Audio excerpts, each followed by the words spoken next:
जय सियाराम, राधे राधे। आज आपण अश्विन शुद्ध पौर्णिमा म्हणजे कोजागिरी पौर्णिमा विषयी माहिती बघणार आहोत। अश्विन शुद्ध पौर्णिमा म्हणजे कोजागिरी पौर्णिमेच्या रात्रीला चंद्रातनं अमृत किरणांचा वर्षाव होत असतो आणि म्हणून ते अमृत किरण आपण दुधामध्ये घेऊन प्राशन करत असतो। पण अजून एक घटना अशी की या अश्विन शुद्ध पौर्णिमेच्या रात्रीला स्वतः भगवान श्रीकृष्ण सर्व गोपिकांसोबत रास खेळतात।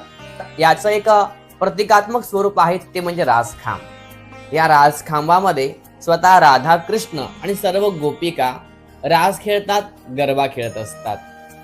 तर या अश्विन शुद्ध पौर्णिमेच्या रात्रीला सर्वांनी अवश्य रासखांबाचं दर्शन घ्यावं, रासखांबाजवळ दिवा सुरू करावा, रासखांबाची पूजा करावी, नवे नवे तर रासखांबाला खिरीचा नैवेद्य अर्पण करावा।